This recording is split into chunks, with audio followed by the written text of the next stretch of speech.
Pon tu mano en tu corazón ahí donde estás y oramos juntos. Di así: Dios, mi corazón es tierra fértil para tu palabra. Que la palabra que hoy escuche dé mucho fruto. Amén.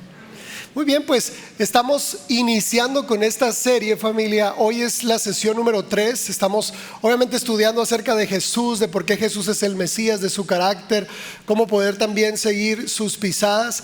Y la sesión de hoy es una sesión especial también por el fin de semana. Y quiero que leas conmigo el título, sesión número 3. Tiene como título: Jesús, el Cordero de Dios. Más fuerte: Jesús, el Cordero de Dios. Fíjate, esta figura del Cordero de Dios aparece en algunas ocasiones en la Biblia y todas hacen referencia a que tú y yo íbamos a ser salvos por la sangre de un cordero o por la vida de un cordero. Por eso a Jesús se le llama así, el Cordero de Dios. Y la primera escena que quiero relatarte o leerte está alrededor de Egipto, cuando Dios rescata al pueblo de Israel de Egipto, y recuerdas que envía plagas, ¿verdad? Y ranas y oscuridad, y el río Nilo se convierte en sangre. Bueno, está bien dramática la narrativa del momento, pero la 10ª plaga fue muy particular. La 10ª plaga era el ángel de la muerte visitando el país de Egipto y pues llevándose a los primogénitos de Egipto. Obviamente es una situación muy, muy fuerte esta 10ª plaga, y Dios les da al pueblo de Israel como una clave para poder ser salvos de esta última plaga, que era el ángel de la muerte. Y dice así Éxodo 12, del 1 al 27, dice: el primer mes del año apartarán un cordero y será un macho sin defecto de 1 año. Entonces toda la asamblea de Israel lo matará al anochecer. Ellos tomarán parte de la sangre y la pondrán en los postes y en el dintel de las casas donde lo coman. Ese día será memorable para ustedes y lo celebrarán como ordenanza perpetua. Cuando entren a la tierra que el Señor les dará, como ha prometido, guardarán esta ceremonia, y cuando sus hijos les pregunten: ¿qué significa esto para ustedes?, ustedes les dirán: es un sacrificio de la, ¿puedes leer eso conmigo?, Pascua al Señor, el cual pasó de largo las casas de los israelitas en Egipto cuando hirió a los egipcios y libró nuestras casas. Y el pueblo se postró y adoró. Esta es una de las figuras más hermosas porque hacen referencia a lo que Jesús iba a hacer.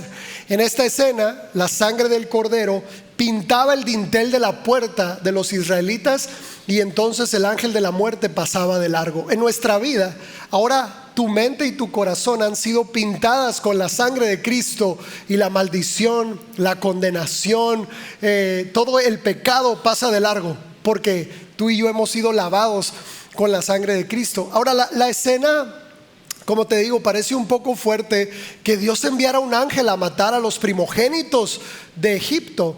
Y vemos estas escenas y en ocasiones podemos malinterpretar que Dios actúa de una manera mala, ¿sí? O que pudiera llegar a cometer actos de injusticia, pero no es así. Dios no puede ser injusto. El contexto es que literalmente Egipto estaba recibiendo un veredicto y un juicio de Dios, un juicio justo. Una generación anterior, precisamente, al faraón le pareció que el pueblo de Israel se estaba multiplicando en gran manera y tuvo miedo del pueblo de Israel, y entonces el faraón dijo: maten a todos los niños varones del pueblo de Israel, que fue cuando rescatan a Moisés. Tal vez conocemos la historia donde ponen a Moisés en una canasta y lo echan al río Nilo, y entonces la hija de faraón lo encuentra y lo adopta, ¿sí? Pero el contexto es una matanza de niños, una brutalidad que el ejército de Egipto hizo contra las familias de Israel. Y acá lo único que está pasando es que el juicio está cayendo sobre la nación de Israel. Dios no es un asesino, ¿ok? Dios nunca va a hacer eso. El que mata, roba y destruye es el enemigo. Dios no lo hace. Pero en el Antiguo Testamento había parámetros. Hoy tú y yo vivimos en la gracia, pero antes, toda la temporada antes de la cruz del Calvario, vivíamos bajo la ley, o se vivía bajo la ley. Y bajo la ley, si tú haces algo bueno, recibes algo bueno, y si tú haces algo malo, recibes algo malo. De eso se trata la ley. Y Dios era el que ejecutaba esos veredictos. Por eso en ocasiones vemos a Dios dando instrucciones acerca de mátenlos a todos o hagan este tipo de cosas, pero no es que Dios sea malvado. Era un juicio justo detrás de un veredicto que se había ejecutado. Entonces, creo que la escena nos ayuda a entender mucho más. En el mundo, la muerte, el pecado, la maldición sigue pasando en medio de nosotros. Pero los que estamos lavados con la sangre de Cristo, la muerte, la destrucción y la maldición pasa de largo. Y de hecho, eso significa la palabra Pascua. También va a aparecer en pantalla. La palabra Pascua viene del hebreo Pesaj. Tal vez has escuchado como la fiesta judía del Pesaj o del Pesaj, que en inglés se traduce Passover y en español, lo puedes leer conmigo, es pasar de largo. Literalmente Pascua, eso significa que la maldición pasó de largo. Y celebramos eso, que hubo un cordero, el Cordero de Dios, que ahora lavó nuestra vida con su sangre y la maldición pasa de largo. Pero todavía hay una escena anterior a la escena de Egipto, que es, creo yo, donde empieza este pacto o esta formulación de cómo Dios iba a redimir a la humanidad. Y es con Abraham. Abraham se le llama el amigo de Dios, obviamente después del diluvio, fue como un reinicio en el mundo. Y yo creo que, mira, hay algo curioso acá. Dios tiene pocos amigos, no porque Él no se muestre amigo, sino porque son pocos los que responden a su amistad. O sea, Abraham responde a la amistad de Dios y empiezan esta conversación entre Dios y Abraham. Primero Dios le pide que deje su país, que deje a su familia, que vaya y busque otra nación, y le empieza a prometer que le iba a dar una nación con descendientes más numerosos que las estrellas del cielo. Pero Abraham no tenía hijos. Y entonces Dios hace un milagro a los 100 años y a los 90 años de Sara de tener un hijo que se llamó Isaac. Y en un momento Dios le dice a Abraham: Abraham, sacrifícame a tu hijo. Y esto es bien fuerte, porque otra vez la instrucción parece muy dramática de parte de Dios. Ahora, hay dos formas de ver esta instrucción. Número uno, era el lenguaje del mundo. Tristemente, los sacrificios humanos han estado presentes en todas las religiones del mundo. Aún acá en Mesoamérica, si has visto alguna película de los aztecas o algo así, sabes que los sacrificios humanos han estado presentes. Tristemente era el lenguaje religioso de la época. Y Dios viene y se humilla a nuestro lenguaje. Más que pedirnos que nosotros hablemos el suyo, viene y Dios entiende nuestro lenguaje y nos habla en nuestro lenguaje.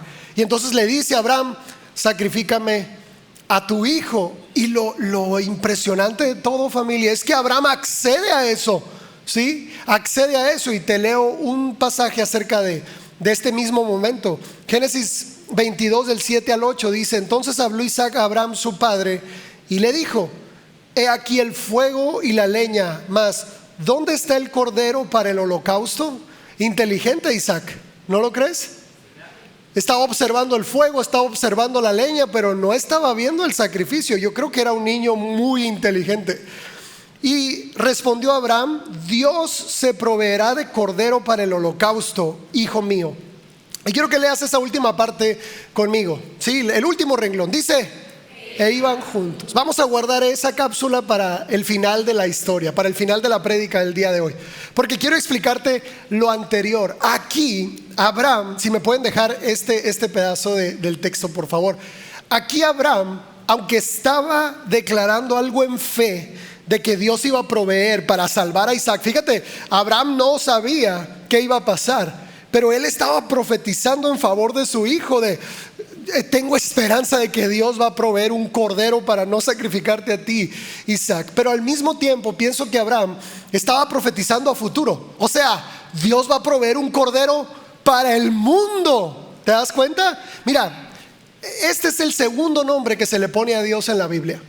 El primer nombre se lo pone Agar, la esclava de Sara. Y es la primera vez que se le añade a Dios, aparte de decirle Dios, se le añade un nombre que es el Dios que me ve. Así le dijo Agar a Dios, el Dios que me ve. Y esta es la segunda vez que alguien le pone nombre a Dios. Y tal vez te suene porque acá en Adulam lo cantamos, que es Jireh. ¿Sí? Cuando nosotros cantamos Jireh, tú bastarás, esta canción, y que invocamos el nombre de Dios en la provisión, el primero que llamó hacia Dios fue a Abraham. Y Abraham obviamente estaba pidiendo para salvar a su hijo, pero al mismo tiempo Abraham estaba profetizando, porque dice: Dios que se proveerá cordero. ¿Te das cuenta? Entonces, acá hay algo importante que entender de la palabra Jireh. La palabra Jireh no es solo Dios proveerá, sino Dios es mi provisión. O sea, no es lo que me da, Él es mi provisión. O sea, si Él está en mi vida, lo tengo todo, ¿sí? Si Él está conmigo, no me hace falta nada. Eso significa Dios Jireh, es Él. No sé qué me va a dar, ¿sí me explico? Pero si Él está conmigo, sé que todo va a estar bien. Y efectivamente, familia, Abraham arma o construye el altar, pone la leña, pone al niño ahí. O sea, me parece impresionante que Isaac también de manera profética entrega su vida, porque no lees en el pasaje que Isaac haya forcejeado o algo así, sino que él entiende lo que está ocurriendo. Y antes de que Abraham lo mate, Dios detiene a Abraham y le dice: Abraham, he probado tu corazón y he encontrado que en verdad eres mi amigo y que no me has negado ni a tu propio hijo. Y entonces en esa escena un corderito estaba atrapado en sus cuernos en un arbusto, y ahí se cumple la palabra que da Abraham de que Dios iba a proveer cordero. Pero siempre me he preguntado por qué, aparte del hecho de que era el lenguaje que Abraham usaba, el lenguaje de los sacrificios, ¿por qué otra razón Dios le pediría a Abraham su hijo? Y mira, hay una ley en el mundo espiritual, di conmigo: reciprocidad. Bien difícil la palabra, reciprocidad. Esta ley Jesús la describe así: lo que atas en la tierra se ata en el cielo, y lo que desatas en la tierra se desata en el cielo. Esa es la ley de la reciprocidad, que todo lo que hacemos a nivel terrenal, temporal y humano tiene una repercusión en lo espiritual y en lo eterno. Cuando tú das, cuando eres generoso, cuando sirves a otros, cuando amas a los demás, dice la Biblia que tu cuenta eterna crece, y crece, tus bitcoin eternos crecen, tu inversión eterna crece, porque todo lo que atas en la tierra se ata en el cielo, y de igual manera cuando desatamos. Entonces, esa es la ley de la reciprocidad. Ahora, yo he entendido que Dios nunca hace nada solo, familia. Mira, Jesús pudo haber hecho su ministerio solo y eligió a 12, tenía su pandilla. Y eran bien cholos los 12, oigan. Bien cholos eran, y de barrios diferentes, eso era lo peor. Había unos celotes, a los otros le decían los hijos del trueno, había recaudadores de impuestos. O sea, de diferentes pandillas Dios agarró y armó su propia pandilla. O sea, Dios siempre trabaja en equipo. Pero en Abraham yo veo algo. Dios le pide a Abraham su hijo porque la ley de la reciprocidad hacía lo siguiente: si Abraham no le negó su hijo a Dios por amor, entonces Dios por amor no nos iba a negar a su hijo a nosotros. ¿Te das cuenta? Porque Abraham pudo entregar su hijo a Dios, después Dios nos dio su hijo a nosotros. Eso significa que Dios siempre trabaja en la misma ley de la reciprocidad. Entonces, pues gracias a Dios, porque Abraham creyó, ¿verdad? Y le fue contado por justicia. Ahora, la historia sigue, y el siguiente personaje, o el único personaje, el primer personaje que le dice a Jesús el Cordero de Dios, es Juan el Bautista. ¿Ok? Juan el Bautista, te voy a leer el momento también. Juan capítulo 1, del verso 29 al 33, dice así: el siguiente día vio Juan a Jesús que venía a él y dijo: he aquí el Cordero de Dios que quita el pecado del mundo. Este es aquel de quien yo dije: después de mí viene un varón, el cual es antes de mí, porque era primero que yo. O sea, Juan el Bautista está reconociendo la eternidad que había en Jesús. Dice: yo no le conocía, mas para que fuese manifestado a todo Israel. Por esto vine yo bautizando con agua. Y yo no le conocía. Otra vez Juan, qué impresión que lo repite 2 veces, ¿no?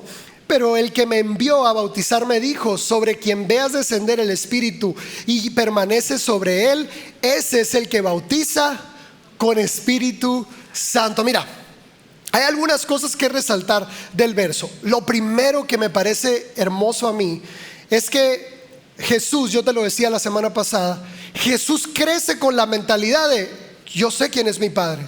¿Te acuerdas cuando dice: en los negocios de mi Padre me es necesario estar? Jesús sabía que era el Mesías, Jesús sabía que era el Hijo de Dios, Jesús sabía que era el Rey, ¿ok? Pero lo que ignoraba Jesús, porque también fue hombre y también ignoró cosas como hombre, es que el Mesías tiene 2 apariciones en la historia. El Mesías viene la primera vez como cordero y después reaparece la segunda vez como león.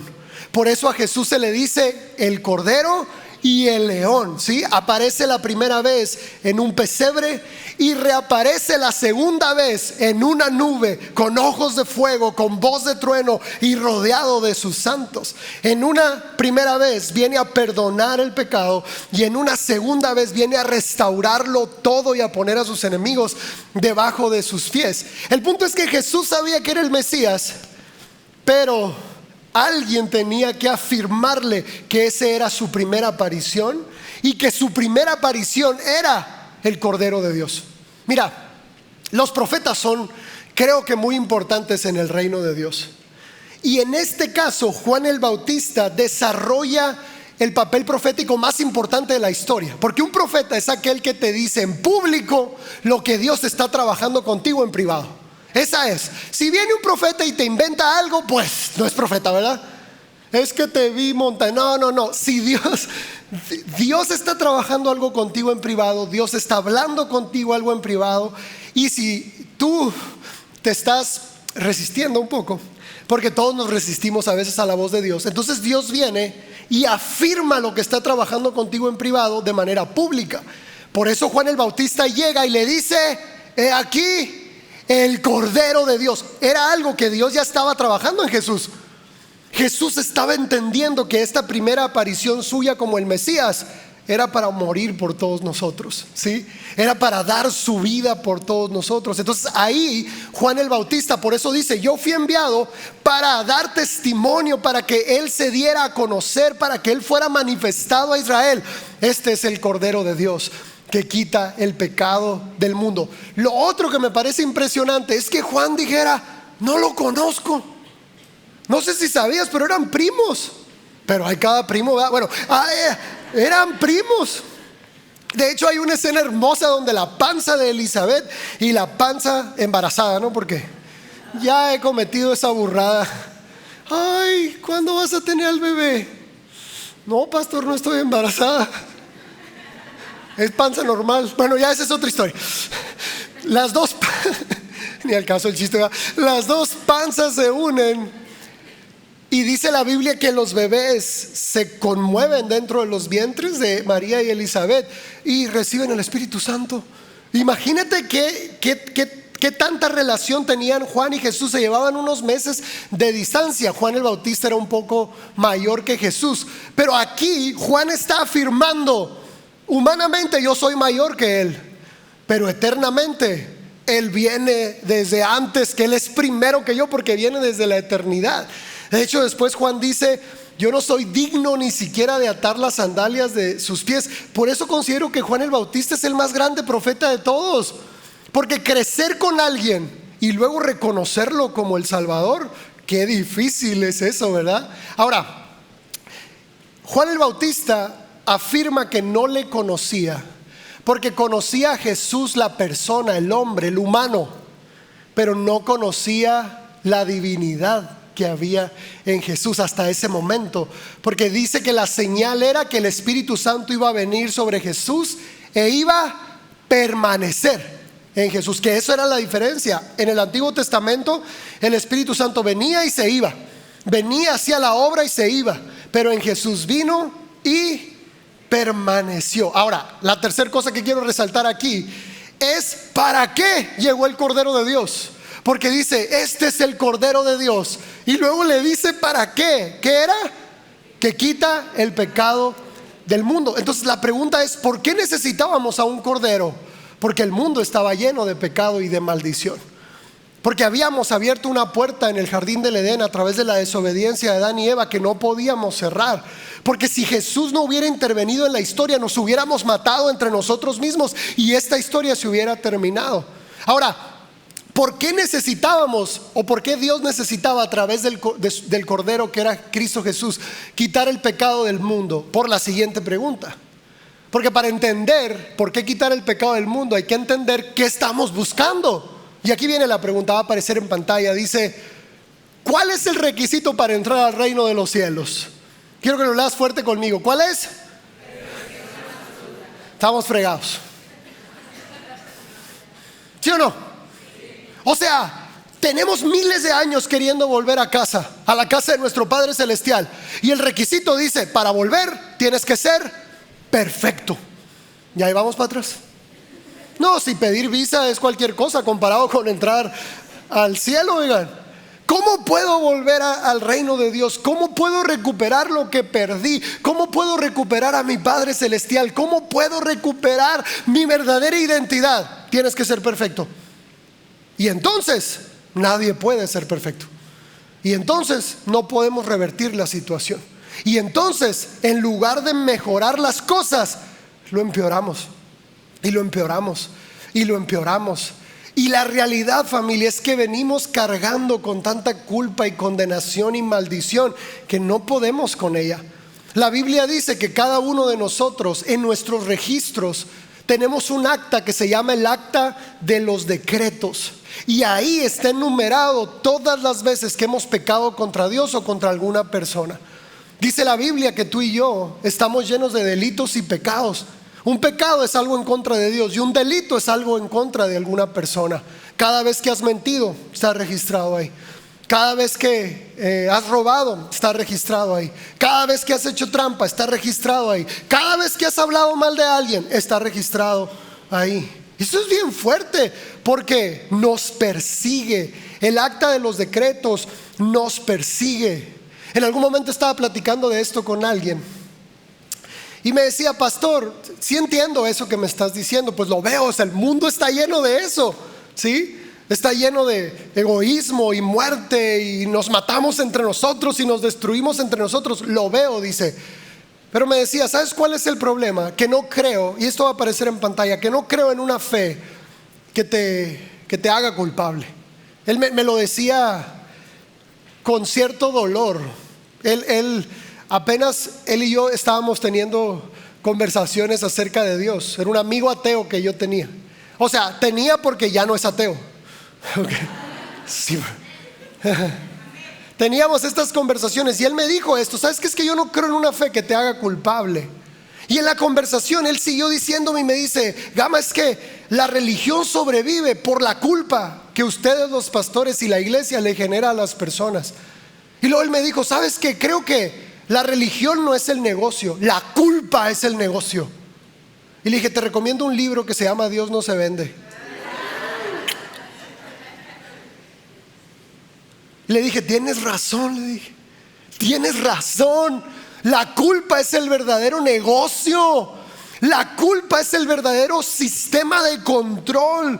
No sé si sabías, pero la religión organizada hace algunos siglos vendía el perdón de pecados por precio económico.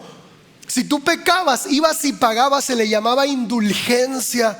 Ibas y pagabas con dinero los pecados que cometías. Y esto ha sido algo de siglos, porque en el Antiguo Testamento también lo hacían, y lo hacían de manera religiosa, o sea, sin pensar en Dios. Cada pecado tenía un sacrificio, y entonces la gente que tenía dinero pecaba arbitrariamente y luego iba y sacrificaba y se sentía limpio. Pero la gente que no tenía dinero no podía pagar por el perdón de sus pecados, y entonces eran desechados, despreciados, y eran la escoria de la sociedad. Qué fuerte, ¿verdad? Entonces, claro que sí, la culpa ha sido el sistema de control. La culpa es una de las peores emociones que el hombre y la mujer pueden sentir. Y claro que la religión solo sobrevive por la culpa. Y le dije lo siguiente, mira, le digo, entiendo, pero te quedaste en la mitad de la historia. Porque es cierto, y quiero que escuches bien esto, es cierto que antes de nacer, tú y yo fuimos declarados culpables ya. Tú y yo vivimos en la vida temporal, ¿sí? Pero Dios vive en la eternidad, y en la eternidad el tiempo se ve como una línea, y Él ya sabía lo que iba a ocurrir. Y antes de nacer tú ya venías con una carga de pecado. Y así como tú y yo no elegimos en qué país nacer, ni qué sexo tener, ni cómo vernos o qué apellido tener, nada elegimos. Tampoco elegimos nacer y traer una carga de pecado encima de nosotros. Tampoco decidimos nacer y venir con debilidades y aguijones y situaciones que iban a arrastrar nuestra vida a la oscuridad. No lo decidimos tampoco así. Pero lo triste es que toda esta maldición entró por la desobediencia de uno solo. Adán desobedeció y abrió la puerta para que la maldición entrara. Y porque Adán desobedeció, entonces todas las generaciones han enterrado a sus seres queridos. Porque Adán desobedeció, hemos vivido en guerra hermano contra hermano, como Caín y Abel. Porque Adán desobedeció, hemos padecido tantas cosas. Porque Adán desobedeció, hay corrupción en el mundo, mentira, robo, engaño, trata de niños, trata de mujeres. Porque Adán desobedeció, vivimos en un mundo en maldición y en un mundo caído. Y tú y yo vinimos y nacimos aquí. Y porque Adán pecó, tú y yo fuimos declarados culpables. Y se siente bien feo eso. Pero te tengo una buena noticia. Por la injusticia de uno, todos fuimos declarados pecadores. Pero por la justicia de uno, todos fuimos declarados justos.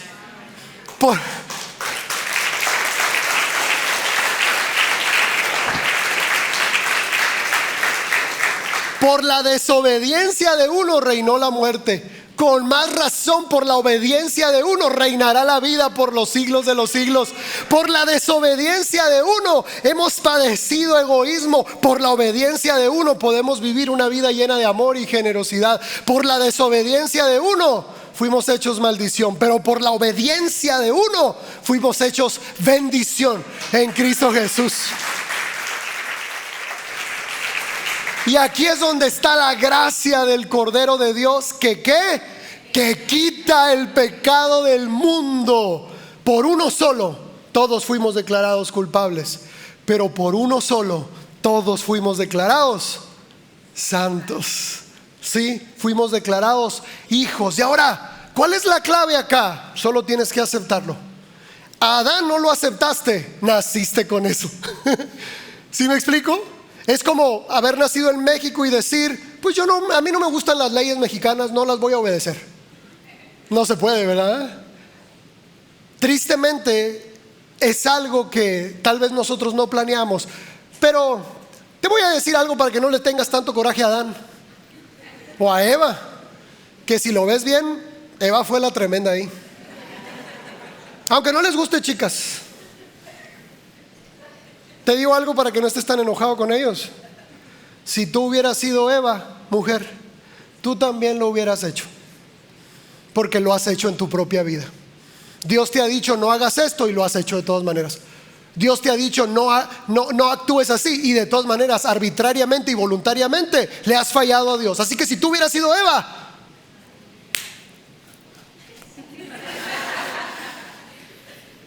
hombres, si tú hubieras sido Adán, también lo hubieras hecho.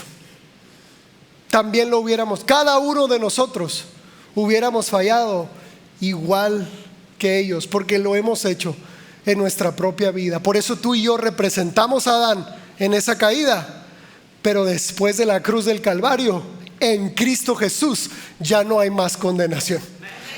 Nos identificamos con Adán al nacer, y luego nos identificamos con Cristo al nacer de nuevo. Exactamente.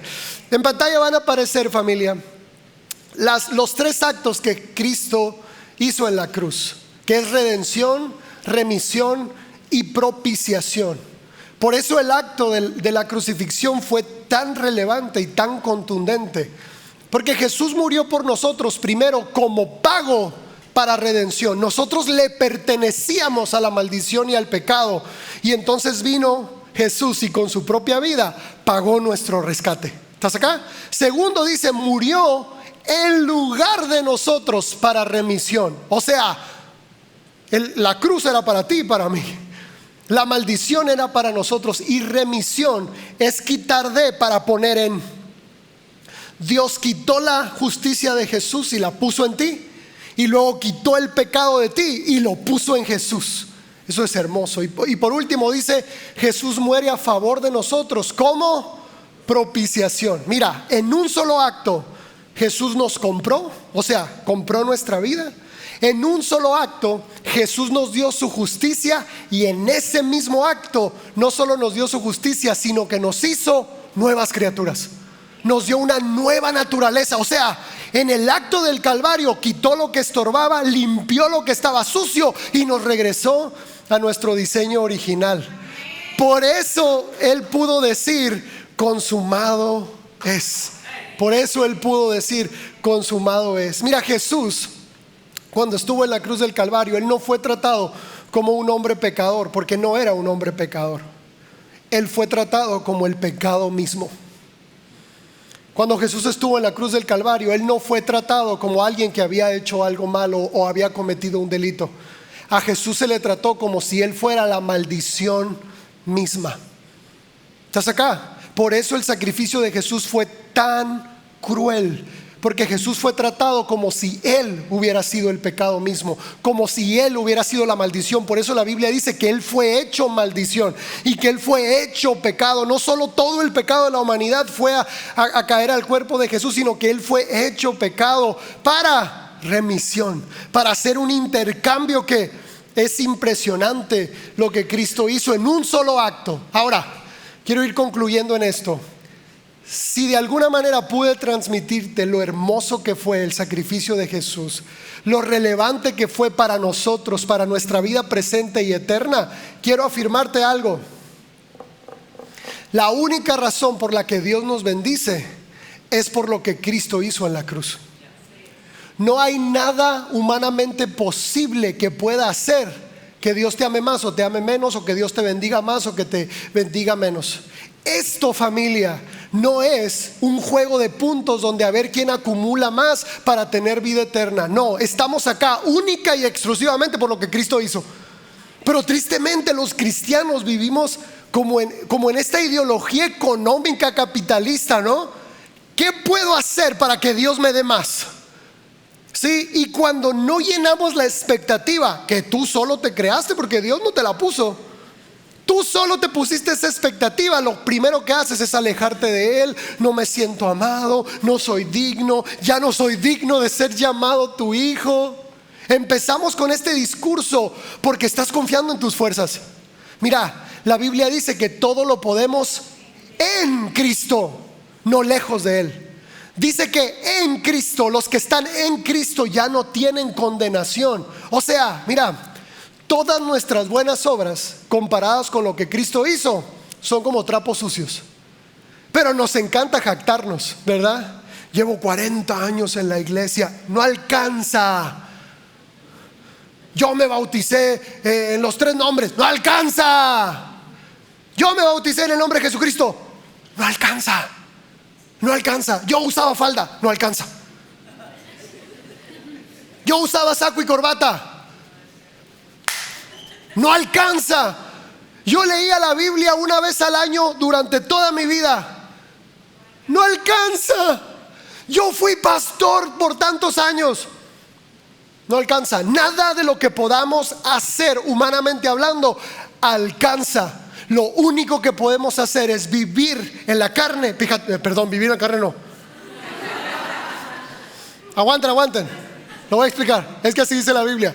Lo único que podemos hacer en la carne es vivir todo lo que hagamos en la fe en el Hijo de Dios.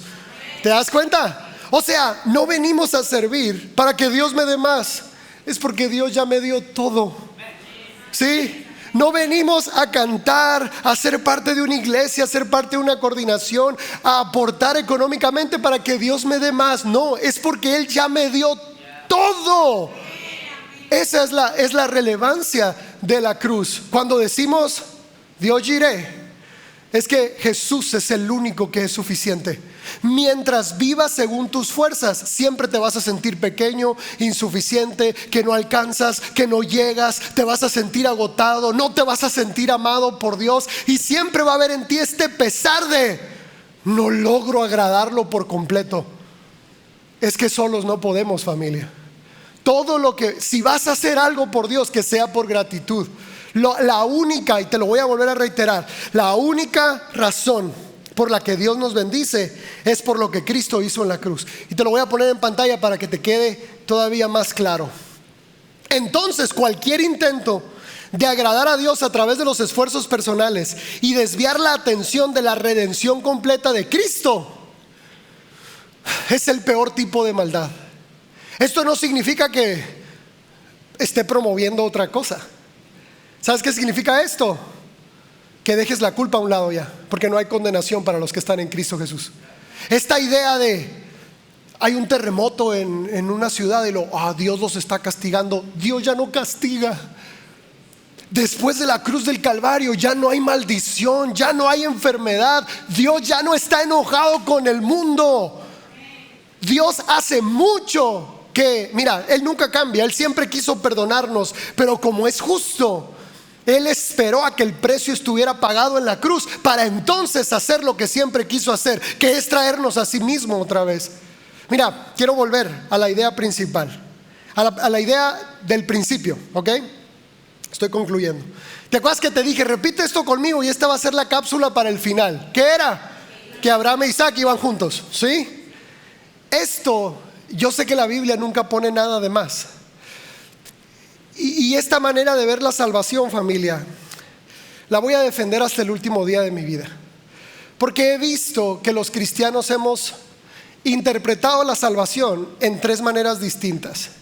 Y espero puedas compartir conmigo y abrazar la que creo que es la manera correcta de cómo ocurrieron las cosas. La primera de ellas es esta imagen donde Dios le entregó a Satanás a su hijo. Y le dijo: Satanás, tortúralo, mátalo, avergüénzalo, ¿sí? En lugar de hacerlo con la humanidad, hazlo con Jesús. Con todo respeto lo digo, para mí es casi heregético eso. Porque Satanás no tiene ninguna autoridad. Satanás no tiene derecho. Si Él es el que está derrotado, si Él es el que está condenado eternamente, si Él es el que tiene una condena de muerte sobre Él, ¿cómo Dios le va a dar autoridad a Satanás de torturar a Jesús? Entonces descarto esa idea. Dios no puede hacer así.